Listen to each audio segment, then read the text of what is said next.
एका इंग्रज अधिकाऱ्यानं आपल्या पत्रातून शिवरायांच्या स्वराज्याच्या आरमाराची थट्टा खिल्ली उडवताना असं लिहिलं होतं की शिवाजीची गलबत अगदीच भिकार असून आपलं एक इंग्रजी मोठं लढाऊ गलबत देखील त्याच्या 100 लढाऊ गलबतांना हा म्हणता समुद्रात बुडवून टाकील। ज्यावेळी छत्रपती शिवाजी महाराजांनी ज्याचं आरमार त्याचाच समुद्र हे सूत्र ओळखून स्वराज्याच्या स्वतंत्र आणि सार्वभौम आरमाराची निर्मिती 1657 साली सुरू केली होती, त्यावेळी त्यांची विजापूरकर आदिलशहा, दिल्लीकर मुघल, गोवेकर पोर्तुगीज, मुंबईकर इंग्रज, डच, वलंदेज, फ्रेंच, जंजिरेकर सिद्ध्यांनी अगदी मनसोक्त चेष्टा खिल्ली उडवलेली होती। तो दिवस 6 सप्टेंबर 1679 होता। त्या दिवशी स्वतः छत्रपती शिवाजी महाराज उत्तर कोकणातल्या थळ इथं आलेले होते। महाराजांसोबत यावेळी मायनाक भंडारी, दर्यासारंग दौलत खान, वेंटाजी भाटकर, इब्राहिम खान असे अनेक दर्याचे पुत्र दर्यावरती मावळे होते। चौळ बंदरात बराच माल मसाला तयार होत होता। महाराजांच्या डोक्यामध्ये एक भयंकर महत्त्वाकांक्षी योजना शिजत होती। या योजनेची तयारी गेली कित्येक महिन्यांपासून सुरू होती। गुप्तहेरांची सर्वत्र लगबग सुरू होती। महाराजांनी स्वतः या योजनेला स्वतःच्या उपस्थितीनं शुभशकून दिला होता। त्या रात्री मुसळधार पाऊस कोसळत होता। दर्याला उफान आलेलं होतं, पण दर्याची लेकरं स्वराज्याचे मावळे रात्री भर पावसात छोट्या छोट्या होड्यांवर स्वार होऊन बांधकामाचं सगळं साहित्य घेऊन थळ बंदरातून निघाले। जवळपास 150 लोक आणि 4 तोफा त्या पावसाळी रात्रीच खांदेरी आणि उंदेरीच्या बेटांवर विभागून पोहोचलेल्या होत्या। या 150 लोकांच्या 2 तुकड्यांचं नेतृत्व स्वतः मायनाक भंडारीच करत होते। तर या 2 तुकड्यांची पाठराखणी करायला दक्षिण दिशेला सुमारे 20 किलोमीटर अंतरावर असणाऱ्या स्वराज्याच्या चौळ बंदरावर दर्यासारंग दौलत खान स्वराज्याचं सुसज्ज आरमार घेऊन तयार होते। 7 सप्टेंबरला दुपारी जेव्हा मुंबईकर इंग्रजांचं गस्तीचं जहाज तिथं आलं आणि खांदेरी आणि उंदेरीच्या बेटाजवळ पोहोचलं, तेव्हा तिथलं दृश्य पाहून त्या गस्तीवरच्या ब्रिटिश पहारेकऱ्याचे डोळेच पांढरे झाले। खांदेरी आणि उंदेरीच्या दोन्ही बेटांवर मोठ्या डौलात स्वराज्याचं निशाण असणारा भगवा जरी पटका फडकत होता। दोन्ही बेटांवर बांधकामांचं साहित्य येऊन पडलेलं होतं आणि मावळे अतिशय शांतपणे तोफा रोखून बसलेले होते। मावळे तटबंदी उभारायचं काम वेगानं करीत होते। गस्तीवरच्या त्या ब्रिटिशांनी ते लढाऊ जहाज आणखी जवळ आणलं आणि ते इंग्रज पहारेकरी तिथल्या मावळ्यांना ओरडून म्हणाले की तुम्ही इथून लवकर निघून जा, नाहीतर परिणाम फार वाईट होतील। आम्हाला तुमच्या शिवाजी राजाशी लढाईची इच्छा नाही। पण मायनाक भंडारींनी त्या इंग्रज जहाजावरच्या पहारेकऱ्यांच्या धमकीला बिलकुल भीक घातली नाही। मायनाक भंडारींनी अगदी शांतपणे पण खडसावून त्यांना सांगितलं की आम्ही छत्रपतींच्या आदेशाशिवाय इथून बिलकुलही हटणार नाही। मुंबईच्या दक्षिणेला केवळ 16 किलोमीटर अंतरावर असणाऱ्या खांदेरी उंदेरीच्या दोन्ही बेटांवर स्वराज्याचं भगवं निशाण फडकलेलं पाहताच इंग्रज पहारेकऱ्यांचं धाबं दणाणलं आणि ते माघारी वळून परत मुंबईकडं ही फार भयंकर बातमी सांगण्यासाठी वेगानं पळाले। मुंबईचा डेप्युटी गव्हर्नर त्यावेळी अंजियर्स हा होता। त्यानं या परिस्थितीचं गांभीर्य ओळखलं आणि कॅप्टन केविंग्ज याच्या नेतृत्वाखाली एक फार मोठं ब्रिटिश आरमार दळ खांदेरी उंदेरीवर हल्ला करण्यासाठी पाठवायचा आदेश दिला। दोन्ही बेटांवरून मराठ्यांना हुसकावून लावणं आणि तिथं ब्रिटिशांचा तळ टाकणं, भक्कम तळ तयार करणं हे 2 उद्दिष्ट त्याला देण्यात आले होते आणि कॅप्टन केविंग्ज तयारीला लागला। कॅप्टन केविंग्जला आपल्या ब्रिटिशांच्या समुद्रावरच्या आंतरराष्ट्रीय महासत्ता असल्याचा फार अभिमान, गर्व नव्हे माझच होता। त्यानं हल्ल्याची खूप मोठी तयारी सुरू केली। त्यानं आपल्या आरमारातल्या उत्कृष्ट अशा लढाऊ नौका घेतल्या आणि मोठ्या डौलानं तो खांदेरी उंदेरीच्या बेटांकडं 12 सप्टेंबर रोजी निघाला। वास्तविकतः ती बेटं थळ जवळ असल्यानं स्वराज्याचा त्या बेटांवर अधिक जास्त अधिकार होता, पण ब्रिटिशांनी आता ती बेटं आपल्याच मालकीची आहेत असं सांगत त्या बेटांवर कब्जा करण्याचं ठरवलं होतं, कारण त्यांना मुंबईचा दक्षिण समुद्र पूर्णपणे निर्धोक करायचा होता। ब्रिटिशांच्या विशाल महाकाय लढाऊ नौका 12 सप्टेंबर 1679च्या दिवशी समुद्राचं पाणी सरसरा कापत खांदेरी उंदेरीकडे वाटचाल करत होत्या। खांदेरी उंदेरीला शेकडो लढाऊ जहाजांच्या ताफ्यानं घेरायचं आणि अगोदर शरण येण्याची धमकी मराठ्यांना द्यायची. जर मराठे शरण आले नाही तर सरळ सर्व बाजूंनी आगीचं, तोप गोळ्यांचं, बंदुकींच्या गोळ्यांचा जोरदार वर्षाव त्या बेटावरच्या मराठ्यांवर करायचा आणि नंतर त्यांची अर्धवट बांधलेली ओबडधोबड तटबंदी पूर्णपणे उद्ध्वस्त करून त्यांचं भगवं निशाण खाली खेचायचं. आपल्या कंपनीचं निशाण तिथं दिमाखात फडकवायचं आणि मग त्या बेटांवर नवं भक्कम ब्रिटिश ठाणं बसून त्या बेटांचा कायमचा बंदोबस्त करायचा. इतकी साधी, सरळ आणि सोपी योजना ब्रिटिश अधिकारी कॅप्टन केविंगची होती. हे युद्ध पुरतं 2-3 तासही चालणार नाही अशी त्याला पूर्ण खात्री होती. पण दक्षिणेकडून खांदेरी उंदिरीच्या रक्षणाकरता दौलत खानांच्या नेतृत्वाखाली शेकडो सरपट होड्या आणि गुराब गलबत तीव्र गतीनं खांदेरी उंदिरीकडे पळत होती. आता ब्रिटिश आणि मराठ्यांचा समुद्रावरचा संघर्ष अटळच होता. मित्रांनो, तसं तर महाराजांनी आपल्या स्वराज्याच्या आरमाराचा पाया हा अफजल खानाच्या मृत्यूनंतरच घातलेला होता.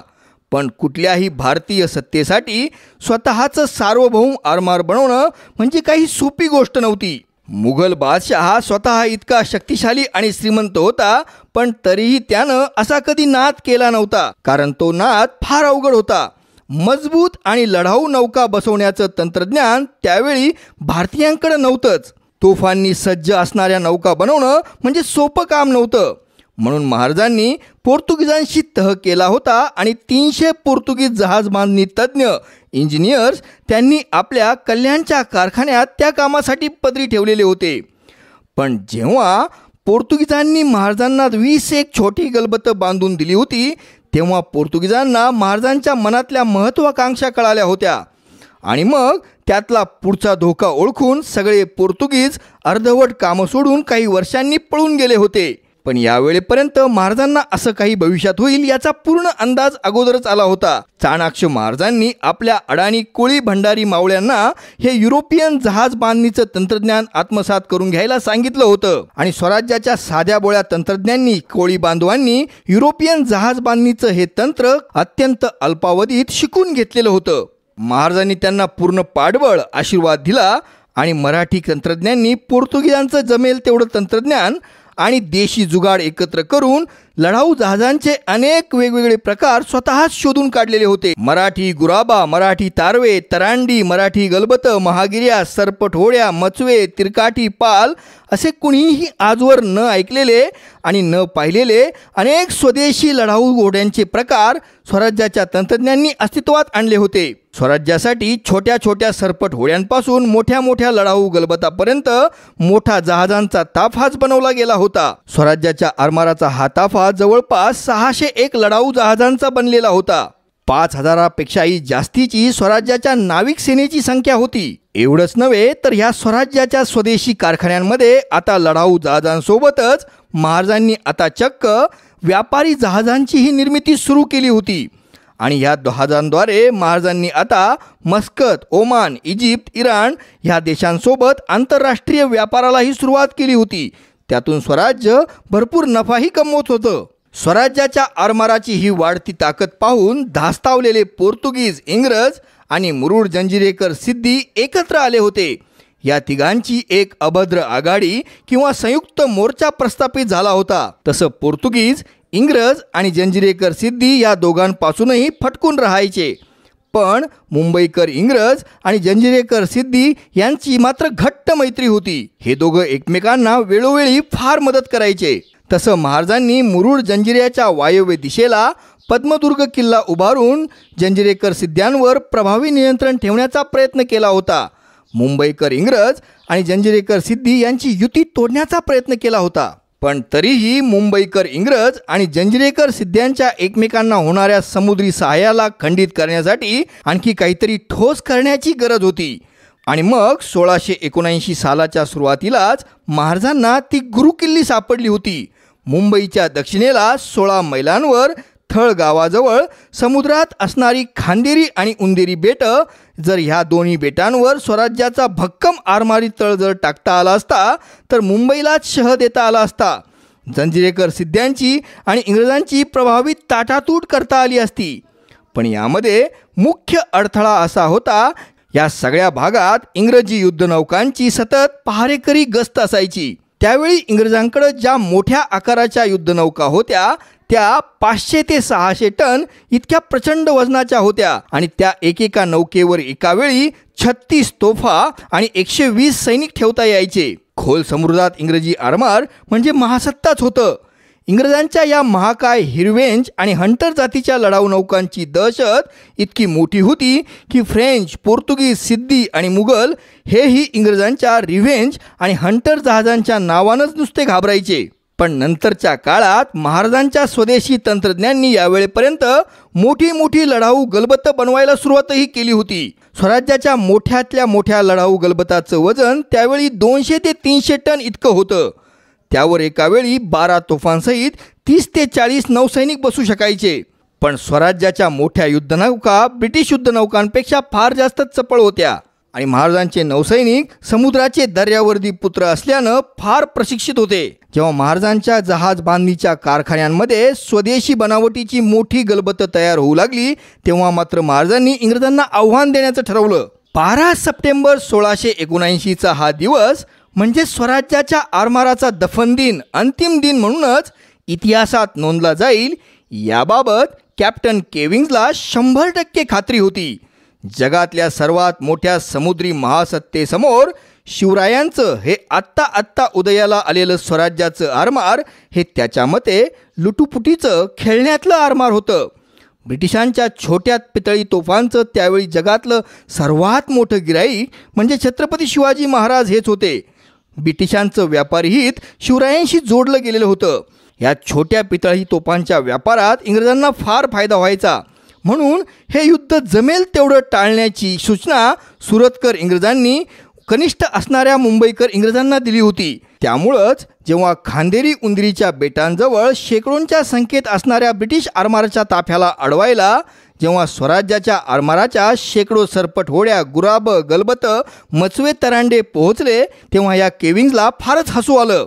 पण एक संधी या मराठ्यांना आपण द्यावी म्हणून त्यानं दुभाषामार्फत दर्या सारंग दौलत खान आणि मायनाक भंडारी यांना एक असा प्रस्ताव मोठ्या उमद्या मनानं दिला की ही बेटं खाली करून तुमचं चंबू गबाळं आवरून तुम्ही जर परत गेला तर आम्ही तुम्हाला काहीही इजा करणार नाही, तुम्हाला जीवदान देण्यात येईल. पण दर्या सारंग दौलत खान आणि मायनाक भंडारी या दोघांनीही तो प्रस्ताव लाथाडूनच लावला. आता मात्र कॅप्टन केविन्स पिसाळला आणि त्यानं जोरदार आक्रमण करण्याचा हुकूम ब्रिटिश आरमाराला सोडला.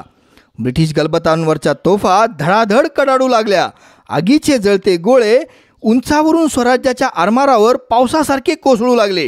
ब्रिटिशांच्या युरोपियन बनावटींच्या बंदुक्या दणादण कानठळ्या बसवणाऱ्या आवाज करीत गोळ्यांचा पाऊस पाडू लागल्या, धडाधडू लागल्या. जरा जवळून मारा करावा म्हणून शेकडो ब्रिटिश युद्धनौका अगदी बिनधास्तपणे मराठी आरमाराजवळ सरकू लागल्या. आपल्या जवळ येणाऱ्या ब्रिटिश आरमाराला पाहून मराठ्यांचं आरमार समुद्रात विखुरलं गेलं होतं.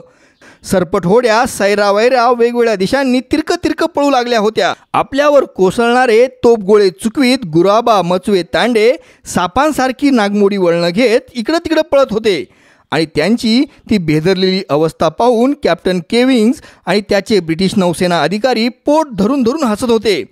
मराठी आरमार विखरल्याचं पाहताच मोठ्या उत्साहानं कॅप्टन केविन्सनं आपल्या ब्रिटिश आरमाराला खांदेरी उंदरीच्या दिशेनं जाण्याचा हुकूम दिला. आता इंग्रजांच्या आरमाराला अडवायलाही कुणी मध्ये नव्हतं. त्यांच्या मते मराठी आरमार स्वतःचा जीव वाचवत फरार झालं होतं आणि कॅप्टन केविन्सच्या आनंदाला अगदी उधाण आलं होतं. पण त्याचा हा आनंद फार वेळ काही टिकला नाही. धडामधूड असे कानठळ्या बसवणारे अनेक आवाज त्याला पाठीमागच्या दिशेनं ऐकू आले आणि त्याची मोठी मोठी रिव्हेंज आणि हंटर जहाजं जळत पाण्यात बुडताना दिसू लागली. काय होतंय हे त्याला कळतच नव्हतं. आजवर त्यानं मराठ्यांच्या जमिनीवरचा गनिमी कावा जरूर ऐकला होता, पण आता मराठ्यांनी समुद्रावरही चक्क गनिमी कावा सुरू केला की काय ह्या नुसत्या कल्पनेनंच कॅप्टन केविन्स आणि सगळे इंग्रज अधिकारी भेदरले होते. स्वराज्याच्या आरमाराची छोटी छोटी वेगवान जहाजं मागल्या बाजूनं सरपट नागमोड्या तीव्र गतीनं थेट ब्रिटिशांच्या आरमारी ताफ्यात घुसत होती.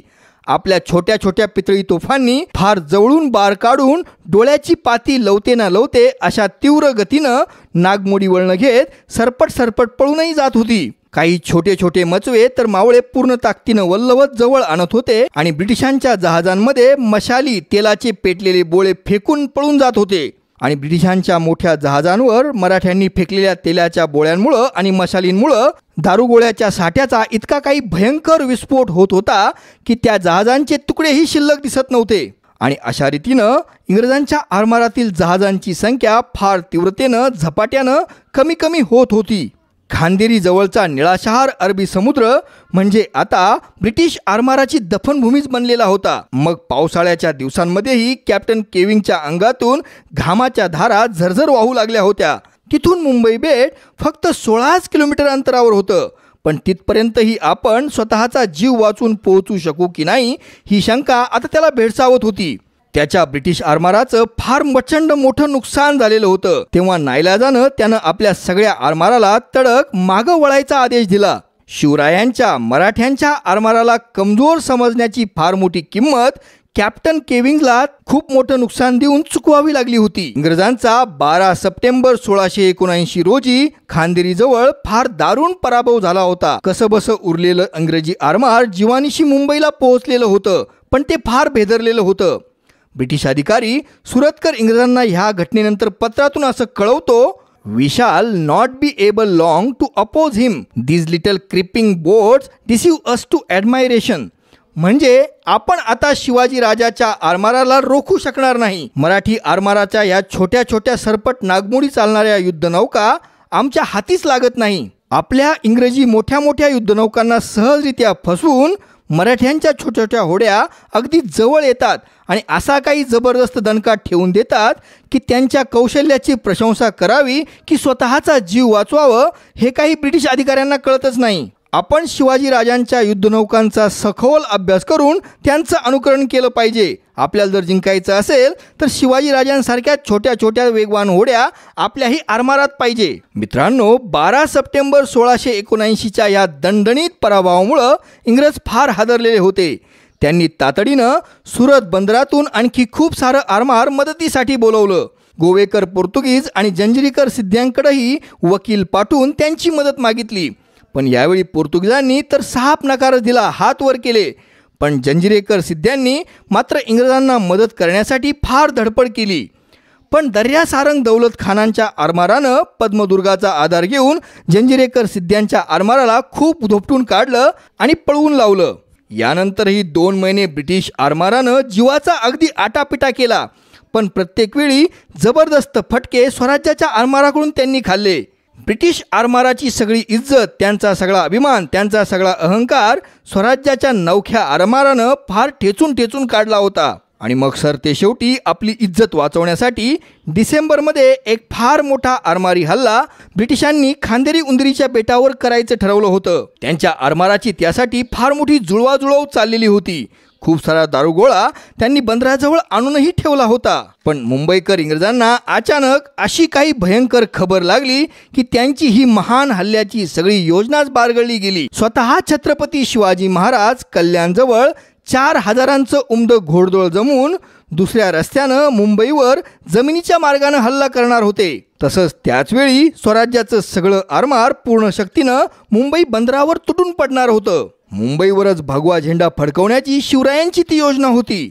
महाराजांची ही महत्वाकांक्षा कळताच मुंबईकर इंग्रजांच्या फुगलेल्या फुग्याला टचकन टाचणी लागली आणि तो फटकन फुटला. मुंबईचा डेप्युटी गव्हर्नर अँजियस यानं तर महाराजांसमोर सरळ पांढरं निशाण फडकवलं, सरळ शरणागती पत्करली. खांदेरी आणि उंदेरी ही दोन्ही बेटं ज्याला इंग्रज हेनरी आणि केनरी असं म्हणायचे ती तर पहिल्यापासून मराठ्यांचीच आहेत असं इंग्रजांनी साफ कबूल करून टाकलं. महाराजांनी तहाला मान्यता द्यावी म्हणून ते आता महाराजांच्या मागं लागले होते. महाराजांना खूप साऱ्या देणग्या, बक्षिसं, सवलती त्यांनी जाहीर केल्या. आम्ही मराठ्यांना खूप सवलतीच्या दरात नवीन युरोपियन पितळी तोफा देऊ, युरोपियन बनावटीच्या बंदुका देऊ, युद्ध सामुग्री आणि दारुगोळा देऊ म्हणून ते महाराजांच्या मागं लागले होते. महाराजांनाही त्यावेळी समुद्री व्यापाराची आणि युद्ध सामग्रीची गरज होती. म्हणून त्यावेळी त्यांनी इंग्रजांसोबत हा तह केला. महाराजांनी दूरदृष्टी ठेवून 10 जानेवारीला हा खांदेरी उंदरीचा तह केला. खांदेरी उंदरीवर आता स्वराज्याचे किल्ले तयार होण्यात कुठलीही दुसरी अडचण नव्हती. साधारणतः 10 जानेवारी 1680ला स्वराज्याचा आणि ब्रिटिशांचा हा खांदेरी उंदरीचा तह अस्तित्वात आला होता. मित्रांनो, ह्या घटनेनंतर दुर्दैवानं फक्त 2-3 महिन्यातच महाराजांचं निधन झालं होतं. अन्यथा भारताचा आणि महाराष्ट्राचा इतिहास काहीतरी वेगळाच असता. एक प्रसिद्ध ब्रिटिश अधिकारी आणि विचारवंत डगलस महाराजांबद्दल आदरानं असं लिहितो, it was a great mercy that Shivaji was not a seaman. Otherwise, he might have swept the sea as he did the land with the besom of destruction. अर्थात डगलस असं म्हणतो की ही परमेश्वराची एक फार मोठी कृपा होती की शिवाजी हा खलाशी नाविक दर्यावरती नव्हता, नाहीतर त्यानं ब्रिटिशांना समुद्रावरून पार हाकलूनच लावलं असतं. जसं शिवाजीनं आपल्या साम्राज्यातून ब्रिटिशांना पार झाडून बाहेर काढलं, तसं त्यानं ब्रिटिशांना पूर्ण समुद्रावरूनच झाडून बाहेर काढलं असतं. मित्रांनो, अशाच सुंदर सुंदर कहाण्या आणि किस्से ऐकण्यासाठी आपण माझ्या यूट्यूब चॅनलला भेट द्या. आपल्या प्रोत्साहनाची मला गरज आहे. मला प्रोत्साहन देण्यासाठी आपण माझ्या यूट्यूब चॅनलला सबस्क्राईब करा. माझ्या व्हिडिओला लाईक करा, कॉमेंट करा आणि शेअरसुद्धा करा. आपले खूप खूप धन्यवाद.